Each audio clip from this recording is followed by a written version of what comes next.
Okay, there we go. We're live. Excellent. Happy Friday, everyone. Good morning. Welcome to the live show. Oh, this wouldn't be the time if I don't mess with this audio cable there. Get that sorted out. Let's start with a little sip of tea. I've injured my elbow joint somehow, so it's quite painful to lift. And that means that I can't do bicep curls, which, as we are all well aware of, is the most important. That's the show muscle in the gym, and that's not available. So it's very annoying. Also, this camera is lagging. I think because I've got it plugged into a hub instead of the computer. Whatever. It's not why we're all here. That's just the technical issues that we like to start the live show with to create a sense of humanity with me. Okay, well, we're the start of a new year, Jan 9th, and I think I titled this Jan 6th, maybe. I don't know. January 9th, so we're kicking off 2026 in the live show fashion. We've got a bunch of topics today. We're going to talk about the signal to noise ratio and the implications of AI in terms of that signal to noise ratio. Like, what does AI do with regarding signal to noise ratio on the internet? And then what's the implication of that? We'll look about how leadership happens in partnership with our circumstances and what that actually means and how we often get that mistaken. We'll talk about the way that reacting to our fear actually makes our fear real. So how we end up becoming or creating the reality of what we're afraid of, how we put that into the world. So we'll draw that out and talk about what you can do about it. We're going to talk about using leadership in the wrong direction. What's the right and wrong direction for leadership? Talking about money as a painkiller and why that's so effective. And we're going to talk about maximizing, not giving a fuck. Min-maxing, NGAF. Let me lean down. Let me fill this tea. Let me talk a little bit about this week, and then we'll kick it. So, for those of you that follow the show, that follow my work, you know that we're off to the retreat in Costa Rica in a little under 2 weeks. So, it tends to be a fairly busy time of the year where things are fairly compressed for the first 2 weeks of January. And that's because it's on the heels of December, which I take off. So I take all of December and all of June off every year, have a sabbatical month, give myself some space to really drop in and to be with myself. And this December was rad. Historically, I found December quite challenging for a bunch of reasons. One is that there's a ton of candy and cookies and we'll call like calorically dense food available everywhere. And my lovely wife is a great baker and loves to make treats and loves to have treats in the house. Then there's eggnog, which rules. And then there's lots of booze. And so there's all of that stuff around. And for me, one of the things I guess you could say learn to do in my arc as a human is mitigate boredom by consuming food and alcohol. Like just stimulate myself through my mouth. And so what can happen when I take a month off in Christmas is rather than settle into spaciousness, which my ego or my survival mechanism relates to as boredom. I'll talk more about that in a sec. Maybe I'll make a note here. Do this description. Boredom chat. Or I should call it boring chat. But I have this month off, and what happens is that I end up kind of like, I don't know what to do. I'm twiddling my thumbs, and then I start managing my boredom. I start kind of taking action to fix or change or protect or do whatever I do to kind of overcome the boredom. And that typically means I eat a bunch, I drink a bunch, I play a bunch of video games, all of which are totally fine, except that who I'm being underneath is not, I'm not eating a cookie for enjoyment. I'm not playing a video game because I'm really intrigued by it or drawn into it. I'm doing all that because I can't be with the feeling of being bored. So who I'm being is kind of reacting to this underlying story or feeling of being bored, as opposed to doing something I'm really enjoying. So that's often how December is gone. And then on the heels of it, at the end of that, I feel really shitty. I feel fat. I feel like, I kind of wasted a month. What was even the point of that? All that. So this month had a lot of time for vacation. It had a lot of time for taking on some projects. It had a lot of time to drop in and really immerse myself in a video game. I'll talk a little bit about that in a sec. Overall, there was like room for all of that stuff, including some time to sit on the couch and get fat. And so this is really, the sweet spot for me where there's time to do all of those things, but I'm not kind of skewing too much in one direction or the other. I find if I spend an entire month just being productive, then there's a younger part of me, we'll call it like a teenage self, or, maybe adolescent, or just this part of me that's like, but I want to stay up late. And why do I have to keep getting up at 7 a.m.? And the holidays are an opportunity to kind of get to stay up later and wake up later, eat a little less structured or whatever it happens to be. And so if I don't give myself some of that, that part of me never gets expressed. And then it's sort of like it starts to act out in the rest of my life. So it's important I have some of that, but then it's also important that I have like some opportunity where instead of just doing that or only doing that, I also put up stuff in my garage so I can hang shoes on the wall, whatever it happens to be. So this holiday was really, really cool. Um, the one of the things I got into over the holidays, I really wanted to immerse myself in a video game. And so the game of the year, the game I was playing is a game that won a ton of awards called Expedition 33, and then its subtitle was Claire Obscura. And the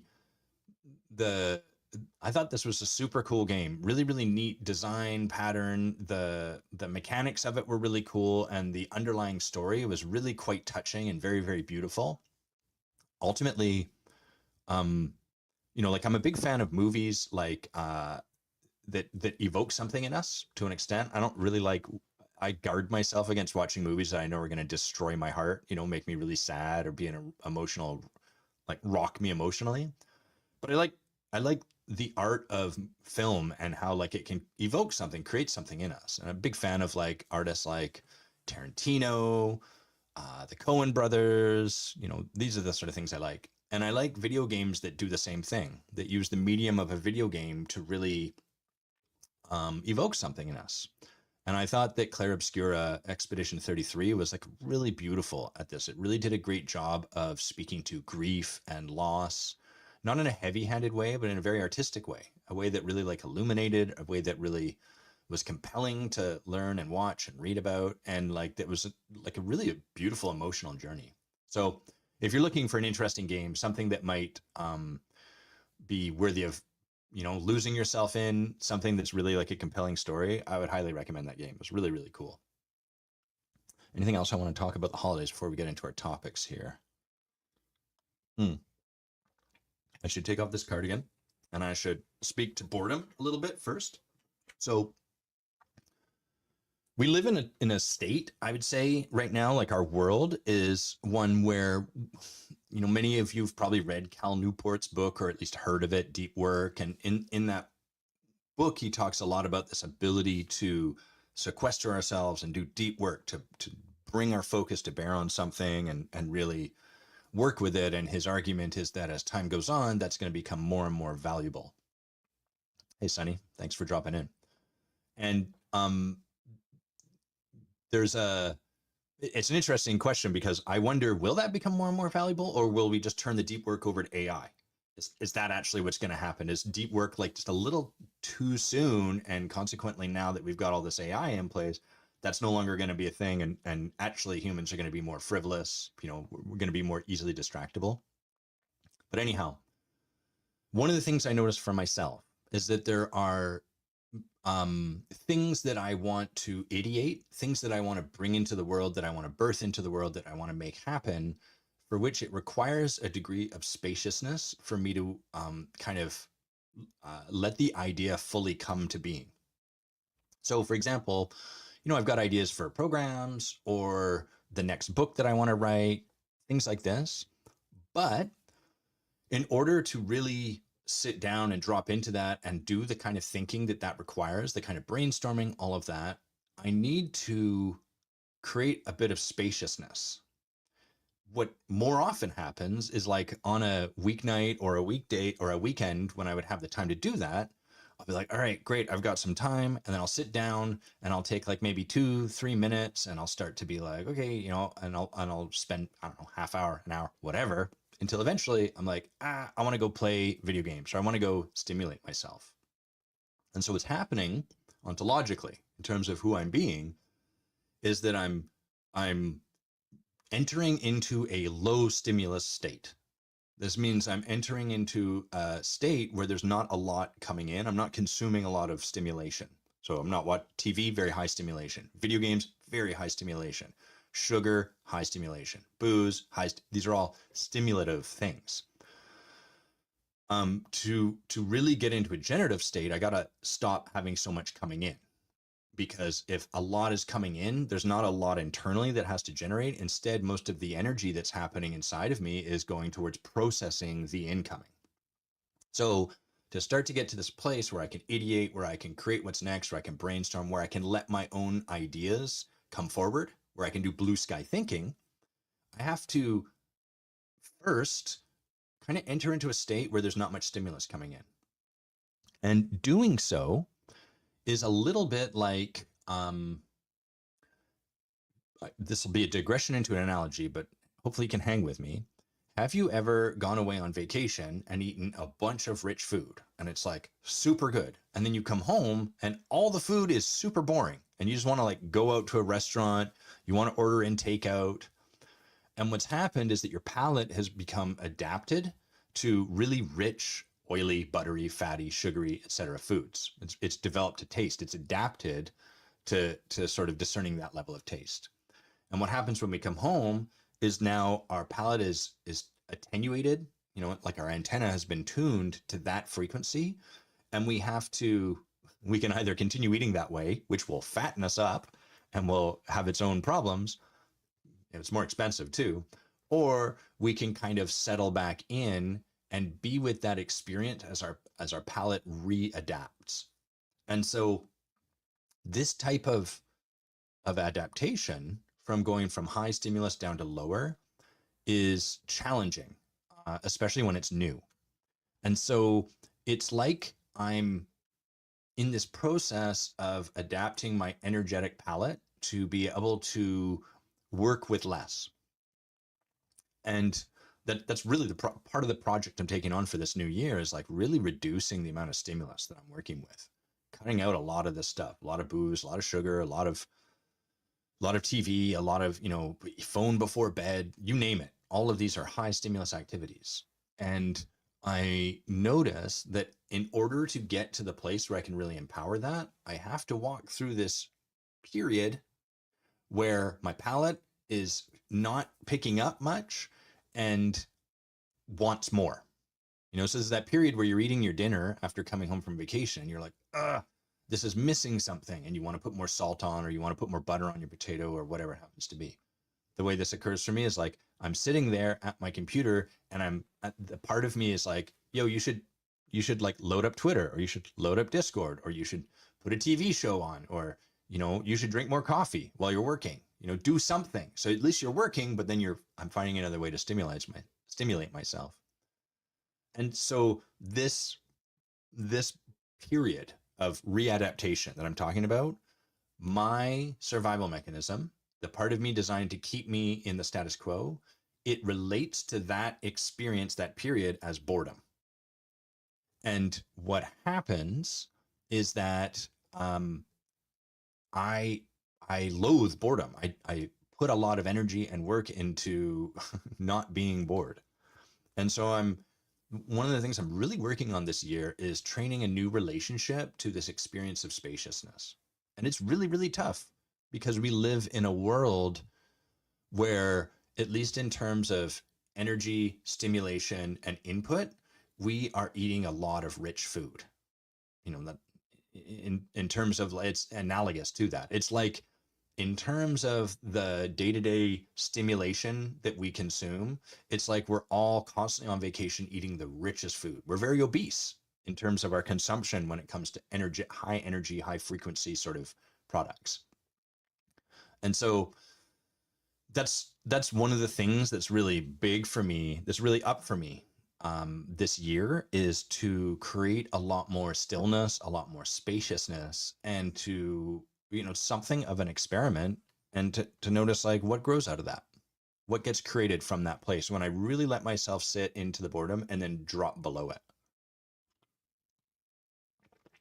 And so I notice this is analogous to a whole bunch of other stuff where there's a clear goal that I want to arrive at, and there's a process that will bring me there, and between where I am currently, where the process will lead me, and where I want to arrive, there's this crappy period that I don't want to be in, where the old patterns become really, really comforting. So that's kind of what's up for me this new year. I'm at the stage right now where that feels novel, where it's new, and so I'm still like a little more, yeah, let's do it. But we're what are we, January 9th? As time goes on, that's going to start to become less interesting, less exciting, less fun, and then it becomes more of a slog. And for anyone that's ever gone to the gym past January 31st, you know what this period is like. This is the period where the novelty is worn off, you are not yet really seeing the results that you want, and then the real work sets in. That's where the work part happens. In any transformational process, this is part of what you have to go through, is getting beyond the point where there's novelty and the easy push of that, getting beyond the point where the I suck and I need to do something about it has worn off, and now you're just left in the only reason to keep doing this is because I said that I'm committed to creating something, and that's just not that compelling in the moment. So that's what we're approaching. That's what's on the horizon for me. Let me answer this message that my lovely wife has just sent me, and then come right back. There we go. I'm going to re-pour some tea. Get that on the mic. We want to make sure that tea pouring came through loud and clear. Let's have a slurpy sip together. Ooh, lovely. That tastes like mint tea. Okay. Signal to noise ratio and the implications of AI. So here's some of what I'm noticing is happening with the burgeoning, we're past the point of burgeoning, with the explosion, we'll say, of AI generated content. And I'm including AI generated content in sort of any content where it may not be entirely, like it might not be someone who's just said, AI, write me an entire post on thought leadership so that I can put that on LinkedIn. There's plenty of that, but there's also plenty where people are like, here's 5 thoughts I have, arrange this into a post. And then there's like varying degrees to which you can move through this. You can do it right from the start where you're just like, write me a post to post every day on thought leadership to position me as an authority. And then you can go all the way to the other end, which is like, here's a post I've written. Please, it's 800 words, whittle this down to 750 and catch any grammar mistakes. You have the full spectrum. So what I notice is happening is that this is reducing the discrepancy between signal and noise in the atmosphere, the environment. So signal to noise, let's talk about like leadership as the conversation, but this applies across the board. Leadership is just an easy one.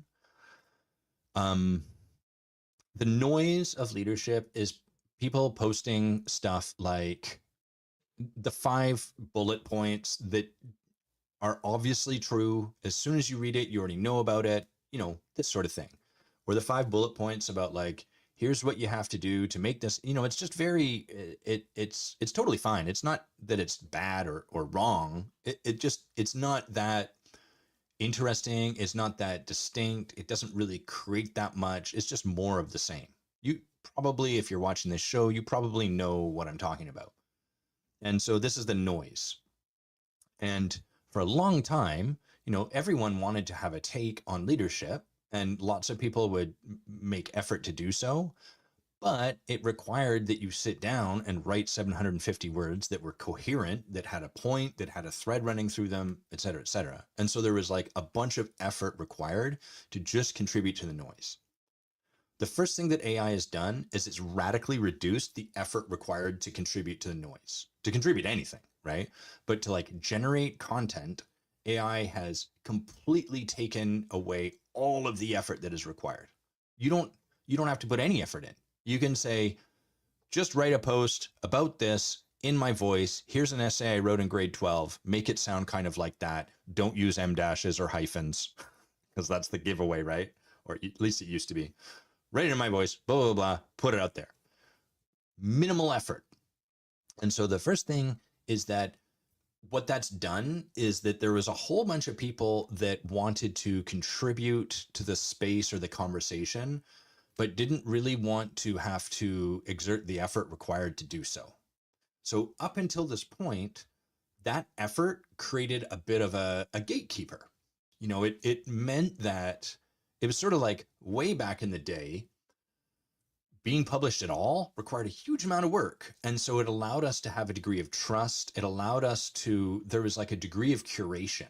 In if someone was published, we could trust that this had gone through some kind of process. So there was some degree of thought behind this because it wasn't just some, you know, dickwad off the street that just shouted at someone and then they wrote it on paper, right? There was like a process behind it. There was effort that went into it. And due to that effort, we could trust, okay, there's been something put into this. And then blogs became big and popular. And what that did was it minimized the effort to being published. So being published stopped being so relevant or important. And as a result, books started to carry more weight. Anyone could write a blog post. Of course, not everyone could, not everyone did, and there was many, many good writers, but actually becoming published online became it was less effort, and therefore it carried less weight. The less effort, the less energy that needs to be put into something, the less weight we're going to ascribe to it.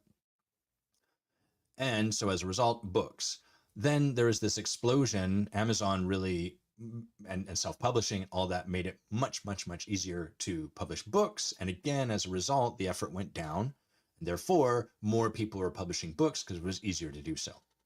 So I am not suggesting that any of these steps along the way is bad or negative or shouldn't have happened, but I'm acknowledging that there's consequences to each of these things that have happened. And the main consequence we're looking at here is that because of the reduction in effort, it means that there's more people doing it.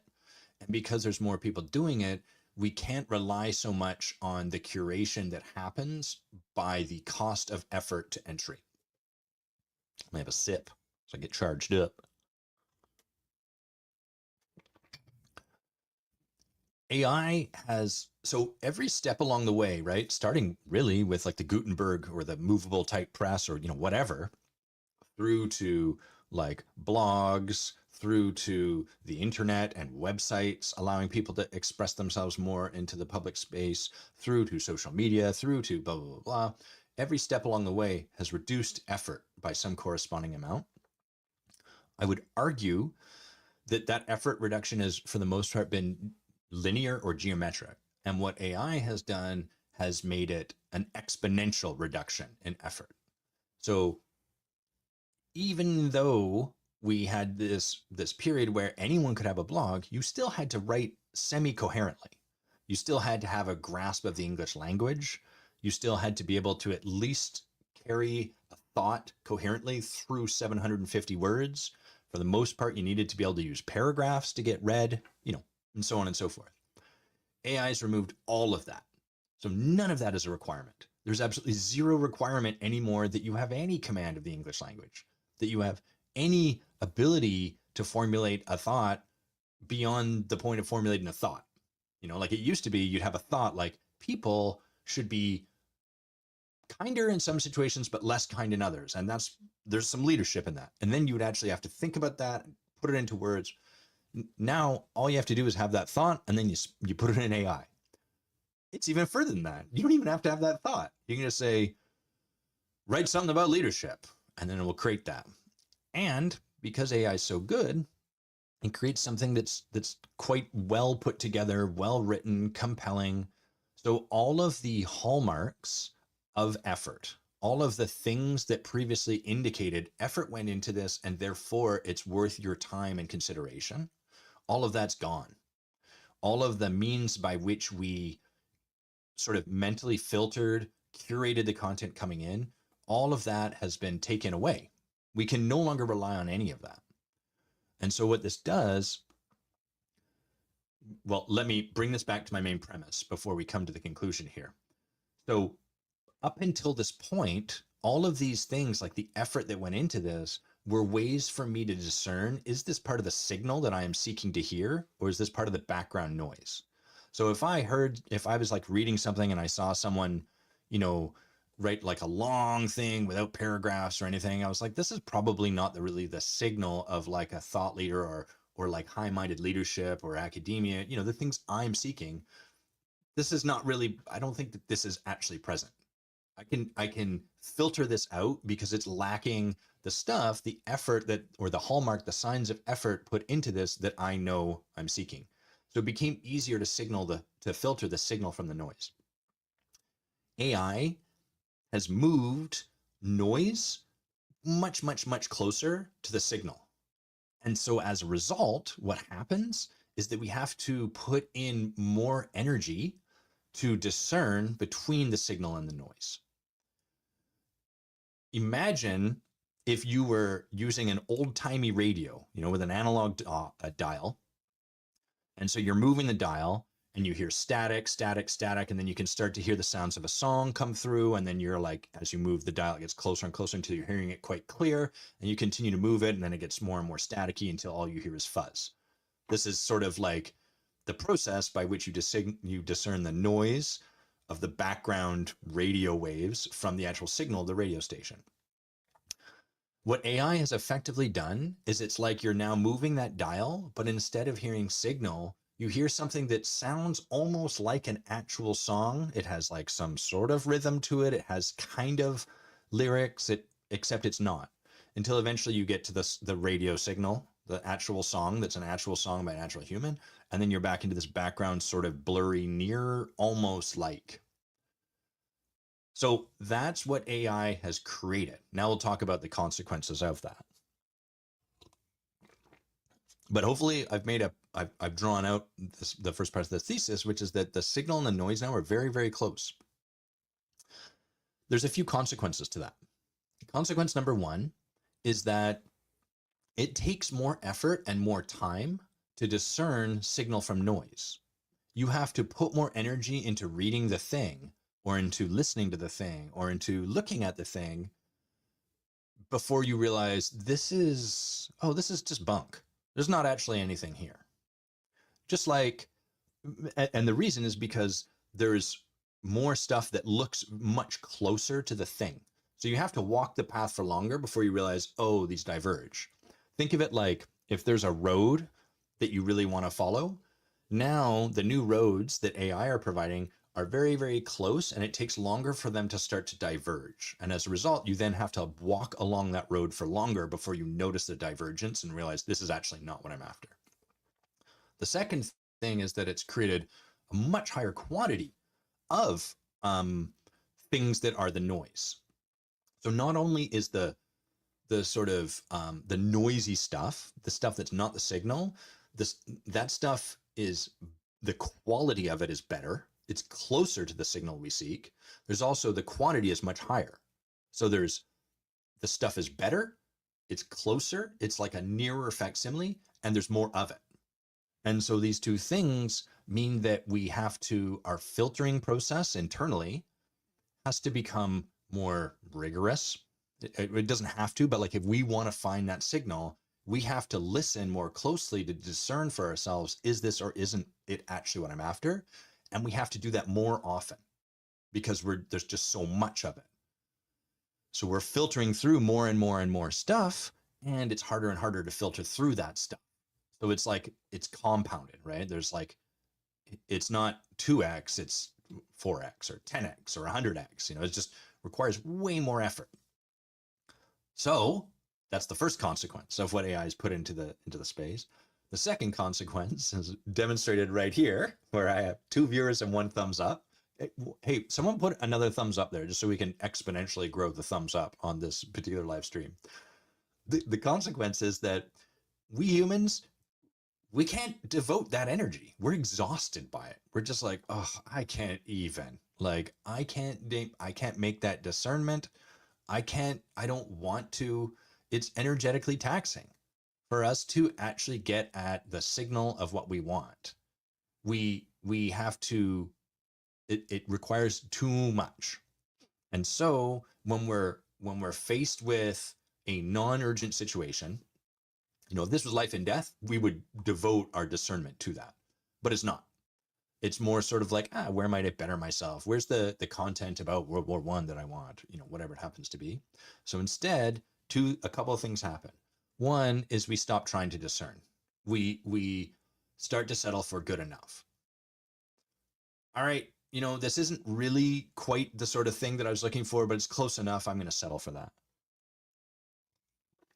So our muscle in discerning becomes kind of overwhelmed, and then it gives up. It like almost resigns, or we just stop using it, and then it atrophies, which then hastens this process. So then we become overwhelmed even more easily, and then we give up sooner, and then we atrophy further. So that ability to filter, to discern signal from noise, that muscle loses its potency, becomes weaker and weaker as time goes on. Which has us kind of settle more often. And then the next thing that happens is that people that are not already producing really high quality signal fall out. Because now, if you imagine there's this gradient of like, wow, this is like, we'll say Tony Robbins as our example. This is the Tony Robbins level of leadership. This guy's got all this, he's like speaking pure what we're looking for. And then there's Adam Quiney, down here. And then there's Jim Reggie, who's just starting out down here. Jim Reggie's signal is simply not as clean or as pure or as aligned. Hey, America, nice to see you. Not as aligned with a lot of the other, with Tony Robbins. It's just not quite as pure a signal. And as a result, Jim Reggie is just gonna not, yes, we hit that 2 thumbs up, fantastic. Jim Reggie is not going to be able to compete. People are not going to be able to discern between what he is saying and all of the people pejoratively call AI slop in the field. There's just not going to be a place to compete, and Jim Reggie's going to fall out. So what happens is a lot of the beginners, a lot of the low end just drops out completely and gets filled in by this AI content. As time goes on, we'll probably see more and more of this. We'll see more and more places where the signal to noise just becomes so muddy, and so they'll become so close that we'll stop looking to humans for it. And this is ultimately what the Turing test is about. And the Turing test is, can a human determine, if you put this robot thing in a box and then have the human interact with it only through like, typing or whatever, can a human discern whether this is actually a human or actually a robot? As time goes on, AI is closing that gap. And so, like for things like AI generated art, over time, the beginner art has less of a space to show up because it gets filled in with AI art. And it's, people are like, I can't really discern at the level of appreciation and filtering that I'm doing for my own needs and desires for art. I don't care. So I'm just going to go with the cheaper alternative. So that's kind of like what I see happening as far as like AI and its implications in the field and stuff like that. I don't really know where that leads. It's certainly going to create a revolution. It's kind of interesting because historically we've talked about, the AI revolution is coming, and what it's going to do is it's going to free humans up from having to do mundane tasks or things that they don't want, or the low level work. But in fact, it's more like what AI is doing is it's removing our ability to do the low level work. It's taking that out of our hands, whether we want to or not. And so, of course, you can still do it, but there's just less of a place for that to actually land. And thus, it's harder to get feedback. And the way we develop as humans, the way we improve is we put something into the world and we get feedback on it. And that's just becoming more and more challenging, other than through more AI, which, kind of feeds back into the same system. So fascinating time. I would love to hear from anyone, especially people listening to this podcast after the fact. Send me write in, let me know, what are you noticing in terms of the implications? What are you noticing happening in your fields, your corresponding fields? How is AI having an impact? Either positive, negative, whatever it happens to be. Okay. Let's talk about maximizing not giving a fuck. So as humans, we're always getting better at the game we're playing. One of my coaches and mentors, Jody Jan Larson, would often say this. I think she might have been quoting someone else, but the idea of this um, operates at an ontological level. So how I am being in the moment, I'm always improving at being that way. So for example, let me I shouldn't have said for example until I had one. Let me see if I can craft an example for us as I sip tea. Okay, great. We will use Adam as an example. So growing up, I didn't like, I developed an, we'll call it like an allergy to being rejected. This is not particularly original of me. Many of us can relate to this, it's very human. And the particular places I didn't like being rejected were when I would reach out and invite people to my party to come hang out with me. Do you want to come over to my house and play? Whatever. And so initially, I learned to create ways to kind of, how do I invite people to hang out with me, but without, hey, Con, it's good to see you, man. I'm going to come back to what you wrote in a sec. I want to spotlight that. I would find ways to invite people to play with me, but in such a manner that I could kind of get around the possibility of rejection. So with friends in like around grade 5, grade 6, one of the things I was doing was I had a script in my head when I would call up my friends. So it was sort of like, okay, I'm going to call them up, I'm going to invite them, or I'm going to say hi, I'm going to talk about school, and then I'm going to like blah, blah, blah. I want to be clear. When I talk about it like a script, it makes it sound like a grand thing that I'd put in an Excel spreadsheet. This isn't like a 46-year-old script. This is a grade 6 kid's script. But nevertheless, I was using strategy and planning to soften the blow of someone saying no to me. And as time went on in my life, so that's what I was doing, right? And it was who I was being. What I was doing was getting on the phone, speaking to my friend through a script, and using that to blah, blah, blah. So on the surface of what I was doing, you could say the game was Adam's getting good at being a little bit robotic and using a script to invite people to come do stuff. That is not the full story of the game I was playing and getting better at. Underneath, who I was being was avoidant of rejection and mitigating for its impact. Right? So that's the being underneath, and the doing on the top was in that moment having a little bit of a script in my head, knowing how I was going to work my way into it, inviting them, and also knowing how I was going to sort of like, oh, that's okay, no worries, I've got something to do anyhow, if they said no.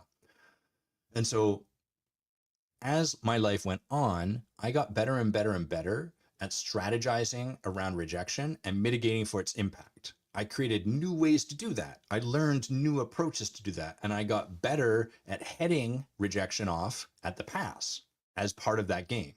So as time went on, I would invite people with a script. Okay, blah, blah, blah. As time went on, I got better at even determining ahead of even calling them, hey, is this person likely to want to do something with me? Maybe I'll find out their schedule first. And then as time went on, I wouldn't even call them. I would just text them because that was another barrier of safety. That form of rejection was a little easier to be with than the form where it's on the phone in real time and they get to be with me. And then as time went on, I got even better at being fine not doing stuff with people that much and just hanging out by myself in my sweet office where all my cool stuff is, all my magic cards over there and what have you. And so what's happening as I'm aging is I'm getting better and better and better at the game I'm playing. So let me pause. Dr. Kathy Nash, I love what you just said there.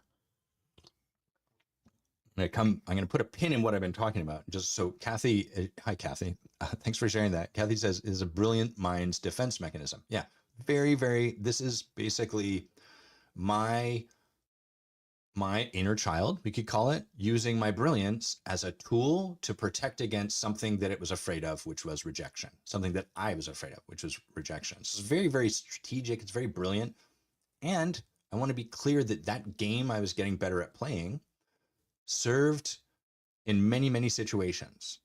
Like it made it so that I was very good about asking for meetings and having a feel for what's the best way to ask this lawyer for a meeting who's very busy. And I know that I need to find the right way to get them to say yes. So none of these strategies are wrong or bad. We don't want to vilify them. It's just an always on automatic. It's the game I'm always playing. And I'm getting better at the game I'm always playing. Really great point, I think. And our good friend Khan says it's definitely the case. He's speaking to AI, definitely the case with coding as well. I personally think that will push us to innovate on new frontiers. But before we get there at the signal to noise ratio, just like you said, it's going to be hard. 100% agree, Khan.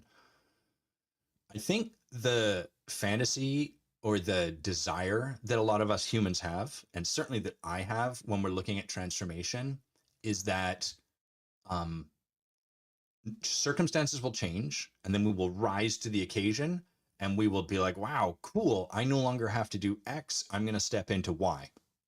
But I think instead, it's much less pleasant than that. What happens is X is no longer available. And then there's this period of almost like revolution where some of us actually, every revolution has victims isn't the right word, but we'll use that sort of like people that don't thrive through it, that don't survive it almost, right? Sometimes literally, other times just like they fall out of the job or they can't retrain or whatever it happens to be. And then in that process, it's sort of like the old ways are no longer working. We have to adapt. And so I think this is what we're seeing with AI is that it's cutting out from under us a lot of the old ways and it's forcing us to adapt. It's just very challenging to adapt. And the more we hang on to the old ways, the more challenging it is. So yeah, really, really good point, Con. Okay, so where I was going was I was describing, right, we're always getting better at the game we're playing. And for me, one of the games I was playing was how do I manage, mitigate, and strategize around rejection and its impact on my heart. One of the things that I see is popular these days is kind of this idea of not giving a fuck. It's almost like being immune to the impact other people can have on us. And so there's like a thing worth looking at here, which is when we're getting better and better at not giving a fuck, what we're getting better at doing is hardening our heart. We're getting better at not letting anything impact us. So I can show up and I can say what I want to say. This is the gift of not giving a fuck, of NGAF. Say what I want to say as like a leader. And then you can be like, Adam, that sucked and I didn't like any of it. And I'm immune to it. I'm untouched by your feedback, by your comments, by your criticisms. So, you can be a YouTube influencer, which I clearly am with my 3 viewers, and you can put your ideas out there and you can get a bunch of crappy comments and you can keep going. Incredible skill. But like all skills, we want to check in. Is this the game I want to be getting better at? Is this the one game I really want to be playing? And NGAF, not giving a fuck, has some benefits and some consequences. Hey, Farah, nice to see you. Really enjoying the content I've seen you putting out lately, by the way. Speaking of signal in the midst of noise. The more I get better at closing my heart such that I don't have to feel the impact. I don't have to sort of worry about what you think about me. I also shut down the ability for you to have an impact on me. I shut down the ability for the world to give me any kind of feedback whatsoever because I'm hardening myself and I don't care. Right? That's the essence of not giving a fuck. I don't care. It doesn't matter. We slowly become a product unto ourselves. We isolate and separate ourselves from the world. And so this ability to weather a storm, to batten down the hatches and not let the water come in, to not let the world stop us, it's really, really important. It's sort of like I heard someone describe it as we need to learn how to survive empathy. Because empathy can ruin us, emotionally speaking, it can devastate us. We're like, oh my God, what's happening in Ukraine? If your heart's too open, we'll call it, it can be almost impossible to wake up and read the news without being destroyed. And then how do you do anything? You're just like, I'm destroyed. I can't, there's nothing I can bring myself to do. I'm just completely obliterated by what's going on here. And so we need to learn how to batten down the hatches to an extent, but it's also valuable to recognize, like, is this the game I want to keep getting better at this point in my life? And, one of the places I think maximizing not giving a fuck is really, really prominent these days in this modern world is politics. Because these are people that have to make unpopular choices one way or the other. There's no popular choice in politics for the most part. Have to make that decision and then have to be with people's feedback about that. And so the thing to do is to harden yourself, close yourself off, isolate, make your heart, untouchable. And then you can do what must be done. We also see this a lot in entrepreneur. My camera's getting a little dodgy. We also see this a lot in entrepreneurial and like entrepreneurial. Yeah. Like high level leadership is to become hardened such that they can make stuff happen, even though the world around them is like, that's crazy. Your idea will never hold water. It's very important to be able to forge a path through the naysayers. But what happens over time when that's the game we're playing is that we start to reach a point in our development as a leader where we recognize culture is important. We recognize that people need to feel valued and heard in an organization to stick around and to grow. But who we've learned to be in the game that we're continually playing underneath is I'm getting better and better and better at not caring and not being impactable by the world. And so this is a very long-winded way to get to this underlying point, which is this is why we end up with leaders who will do things like set up open door policies and you go and talk to them and they listen to you, but it doesn't matter. Your speaking to them has zero impact because the game that you as a leader have gotten better and better and better at playing is not giving a fuck. And so it doesn't matter. You can put yourself in a million different rooms with a million different stakeholders who have a million different things to share to you, and you can listen to them. You can do all the doing that you're supposed to do. But if the game that you're currently unconsciously playing is not letting the world mess you up, not giving a fuck, not caring, having a hardened heart, then all of those million conversations are going to be water off a duck's back. They're just going to completely bounce off of you. And so this is part of the gift in starting to consciously get clear, what's the game I'm playing? If you want a way to sort of distinguish this for yourself, one thing you can do is take note of like 4 or 5 sort of situations that stand out for you in your life in terms of like, oh, here's an example of how I show up in my life. They can be whatever, but like interactions with people in some manner or form. Here's the way I show up in life. Here's the way I show up in life. Here's the way I show up in life. Look at those 5 examples and ask yourself, like, what's the way of being that is underneath all of this? So this work is to sort of look at the dressing on the table on top, what's all the stuff on the surface, and then distinguish underneath that, what is the way of being that is being kind of modeled by all of these 5 different ways. So you're drawing out the commonalities so you can see like what's the way of being underneath. So, some people, it might be like, oh, I gave my last dollar to that person and I held the door open in this moment and then rain got knocked on me. And over here, I worked that extra shift, even though like I really wanted to go home, but blah, blah, blah. So the way of being you're looking for is usually kind of like, there's going to be good to it. And there's also going to be a consequence that's not so good for you to it. So it might be like, oh, the game I'm playing is being generous, but at the expense of myself. You want to get clear on the double whammy, because what we want to do when we're looking at ourselves is we want to like focus just on, in terms of our being, the highlight. Oh, I'm being brilliant. Oh, the way of the game I'm getting better at playing is generosity. But that kind of only, in this sort of exercise, only highlights 1/2 of the game we're playing, and every choice we make has benefits and consequences. And so you kind of want to look for like I'm doing X at the cost of Y. That's the way of being underneath those 5 things you're looking for.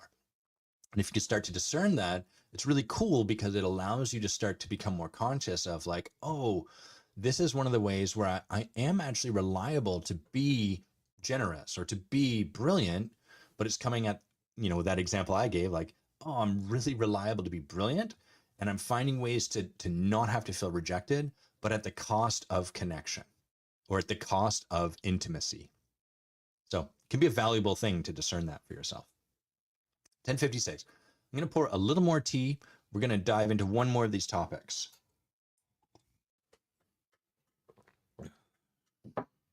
I'm super interested to hear from other people. If you're listening now, or if you're listening after the fact, other areas you're seeing disruption due to AI. Where are you seeing the gap between noise and signal shrink? I just thinking of this, going back to Khan's point, like when I was a software developer, there were a few people that were self-taught, usually very brilliant. You could just tell immediately they're geniuses. But for the most part, a lot of us had gone to school and studied this stuff. And now that's no longer a gatekeeper, because AI can write really good code, often better code than humans, because it can do internal testing and stuff like that. And so, there's an example where it used to be sort of you'd spot the junk code really quickly. Now, much, much, much, much harder to do. So, curious of other places. Yeah, Kathy, that's great. Kathy just saying, like, one of those costs might be like, I'm really generous, but at the cost of my authenticity. So, what is the way of being? The game you're playing is sort of like a thing you get that comes at a cost. And it's not to suggest you set things up like that deliberately. It's just that any choice we're always making has benefits and consequences. So we're sort of looking for like, what's the benefit, but also what's the consequence? What's the cost? Okay, let's do.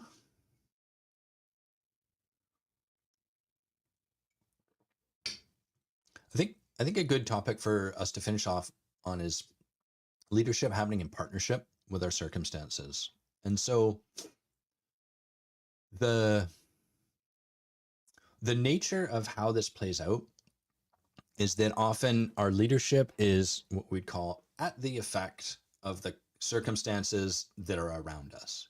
So it sounds sort of like I would make X happen, or I wish to make X happen, or I'm committed to making X happen, but this. And our consequences are often in the form of the person above us or around us, or the way that the world is being or unwilling to be. So it's sort of like, I would show up and do this, but the world is not receptive to it, and therefore I'm not going to do it. Or I would make these changes at my company, but the person above me is the bottleneck and it's not available to me. Or I would create this thing in the world, but my peer group is not up for it. And so circumstances, when I use that term, I'm referring to anything that is external to me. So like the fact that I'm wearing this necklace is a part of circumstances, the way I'm using the term. The fact that this is the shape of my office is a circumstance. The fact that the sky is overcast and it's raining outside is circumstance. The fact that my wife is the way she is, circumstances meaning anything external to myself. And this sort of like, I would do X or I would make X happen, but this is the how do I distinguish this? This is sort of like, this is the place where leadership happens, and it's also the place where our leadership falls down. It's the moment. It's the edge in which leadership is actually stepped into. So it's very compelling to put our leadership and what we say we're committed to at the effect of the world around us. Oh, one other circumstance I want to mention. I would make this happen, but for my money. Money is like money and time are our number one and number two circumstances by which we end our leadership practice. So the thing about leadership is that it's about being able to create something in the world in the face or in partnership with our circumstances, as opposed to in exception to our circumstances. Thank you, Khan. That's really kind. So I would make this happen, but for that thing is where I'm sort of like, I would do this, except my circumstances look this way, therefore I'm not going to. That's not really what leadership is about. Leadership is about, I'm going to make this thing happen. And part of that equation is that this is how things currently look. So, given this is how things currently look, what does my leadership call for from me? Who do I need to be? How do I need to move forward? How do I need to relate to what's going on in my life? So, this is really a challenging place for us to step into because our circumstances are so compelling. And on some level, they occur very, very, very real. They are real, I should say. And I'm going to reference one of my all time favorite books here, which is a book called Flatland by Edwin Abbott, Edwin R. Abbott. And I assume that the R stands for Reggie, classic Reggie.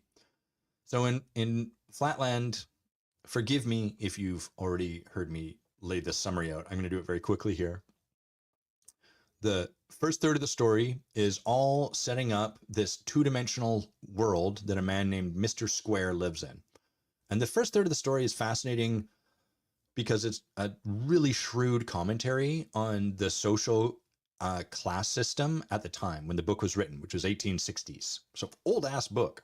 And it does a brilliant job of satirizing and laying bare the state of women, the state of classes, and how different people are more privileged and why, and how that's related to the way they were born, all of this stuff. Phenomenal social commentary. But you don't have to worry about that if that's not your vibe. The remaining 2/3 of the book are about Lord Sphere from the three-dimensional world coming and visiting Mr. Square in his two-dimensional world. And Mr. Square is astounded by Lord Sphere. He doesn't understand what Lord Sphere can do. For example, he locks Lord Sphere in a room and he turns the key and he puts it in his pocket. And the next thing he knows, Lord Sphere appears beside him. And he's like, how did he do that? The door was locked. I don't understand. Of course, we, being three-dimensional beings, know that he just locked Lord Sphere in this stupid rectangular shape.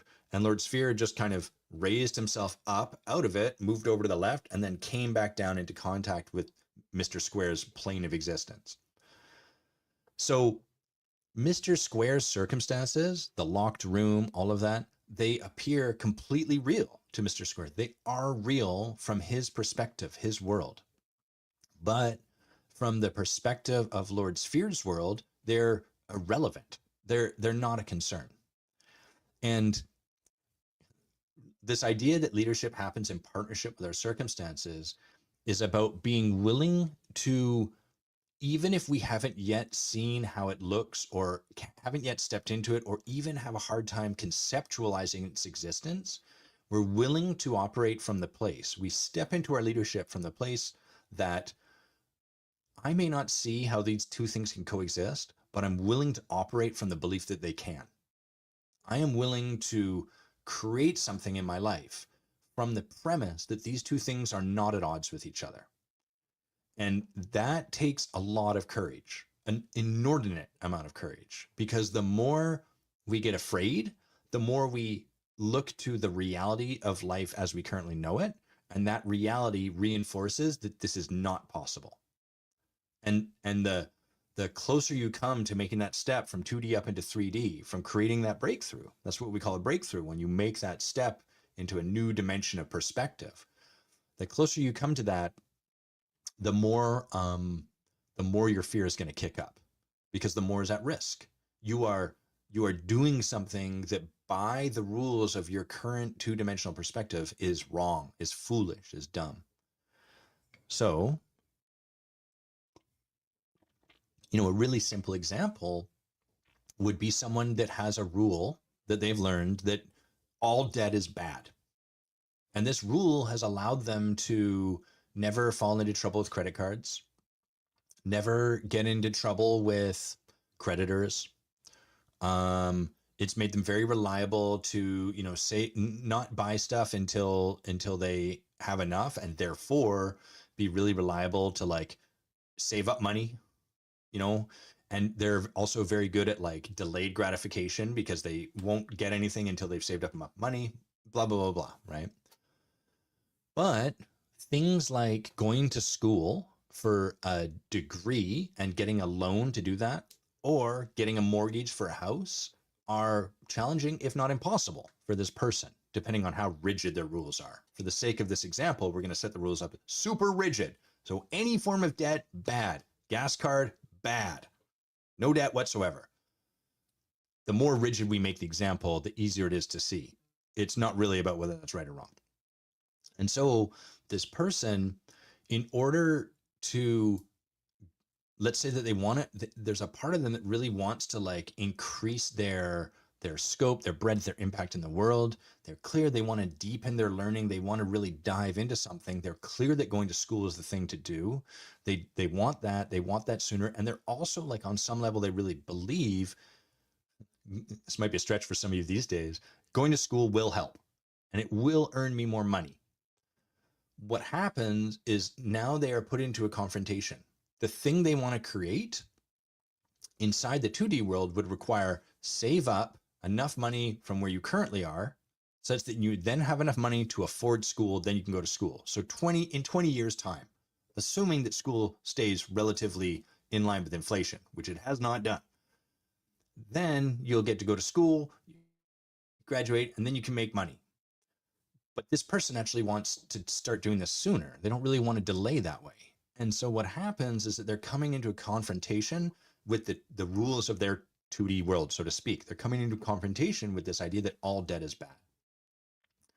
And in order to step into that new paradigm, in order to lead, so to speak, themselves, their lives, in order to forge into that new world, they actually have to basically break the existing rules.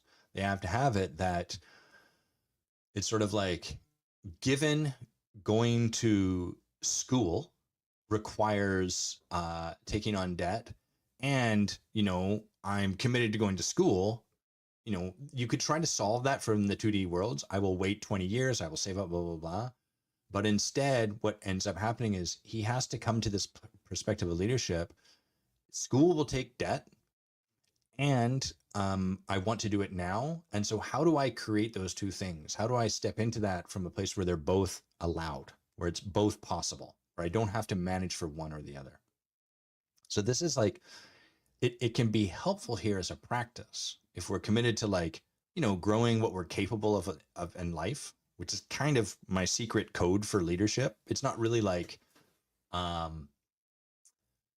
become a great CEO or something. It's just like, I want to create more. I want to be able to create more in the world for myself, whatever. If you want to do that, one of the ways you can start to look at this is, what are the stuff that I really want to do that might not be happening, or it's happening at a slower pace than I'd like? And what do I have levered against that? What is the circumstance that I am putting that at odds with? So I would do this except for, first of all, just laying that out for yourself can be really helpful. That can really create some like awareness for you, some consciousness. But the second thing would probably be, okay, got it. So what would I do if I knew that these two things did not have to be at odds with themselves? What if it was possible for these two things to coexist? What if it was possible that this didn't have to slow down that? What action would I take if I trusted that?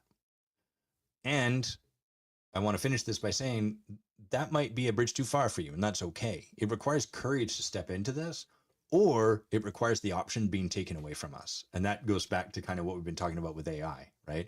You can also wait, and eventually the option often is taken away, and then it's like, great, now what?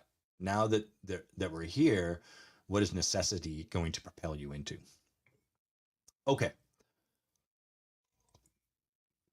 So let's see. We talked about boredom. We talked about signal to noise ratio. We've talked about leadership happening in partnership with our circumstance. Oh, I'm going to speak to one other aspect of this, which is, I would make this thing happen, except the person above me or the people beside me at work aren't allowing me to, or are in the way, or are bottlenecking me, or do this because that. The way we work with that is we say, given that, so for example, given that my boss, hold on, let me back up and make this more salient. Kathy saying leading in the gray. Yes, I absolutely agree, Kathy. It's about leading in the gray rather than the black or white. Being willing to be in the uncertainty that the gray creates for ourselves. So, um, let's imagine that we got someone who's saying, here's the thing. I want to grow in my company. I want to step into leadership. I want to rise up. Great. What's the feedback you're getting? The feedback I'm getting is that my boss says I don't share enough and he doesn't know where my project's at and I'm not giving enough feedback. But here's the thing. He shows up to our meetings and he's unprepared and we spend so much time trying to bring things up to speed and so it's like it's not me, it's him. Okay. So the conversation here that the person's currently in is I would want to move up, but my boss is bottlenecking and I can't. The shift is given I'm committed to moving up and given that my boss is giving me the feedback that I'm not providing enough detail, and given that they're showing up to this meeting unprepared. So given all of those three things, if we stopped complaining about them or insisting they should be different, but instead accept them as just like, okay, that's how it is, and the commitment is to move up, who is there for me to be? How is there for me to show up in those meetings?